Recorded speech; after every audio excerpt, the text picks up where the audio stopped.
March 31st, we celebrate the day of one of the most influential Hispanic leaders whose legacy continues to impact minorities in the community, César Chávez. Our coverage of César Chávez Day begins at an inaugural César Chávez Legacy Breakfast. An example of Chávez's legacy lives on through a community outreach program called Farm Workers Institute for Education and Leadership Development, also known as FIELD. Because, I used to be that kid that came from nothing. I came from the slums, like my parents, we kind of struggled. And I was that kid that really wouldn't pay much attention in school. But FIELD actually made me realize that I need this and I need to change my life around. If not, I could have been somewhere else. The breakfast was held in the Parish Hall of St. Francis Catholic Church in Bakersfield, California. The president and chief executive officer of FIELD, David Gonzalez, explains the program's purpose. The purpose of today's breakfast was to celebrate the 90th birthday of our founder, César Chávez. He founded FIELD.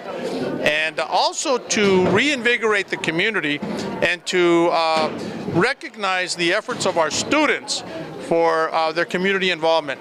Former Mayor of Los Angeles, Antonio Villaraigosa, was in attendance and acknowledged the program's dedication and commitment to the community. The former mayor of Los Angeles spoke on Chávez's sincerity and resilience. We got to stand up. When people talk about walls, when they want to ban people because of their religion, we got to say, not in my America.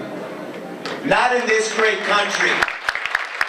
Not in a country that we fought for, we've died for, and we believe in. Our country is better than that. The memory of César, his commitment to service, our understanding that we have a responsibility to the next generation. César Chávez's grandson, named after his grandfather, is currently the general manager of operations for Campesina Radio Networks.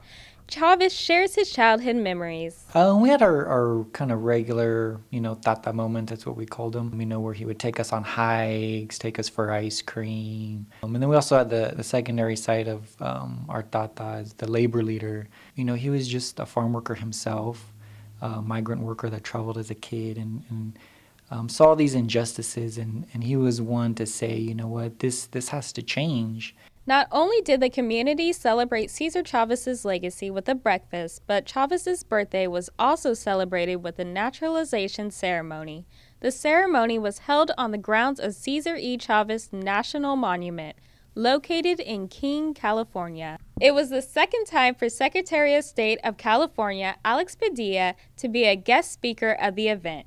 I think the legacy of César Chávez is very much alive. You see it day in and day out here at the monument, but in places throughout the country. And the values that César represented and fought for are needed now more than ever.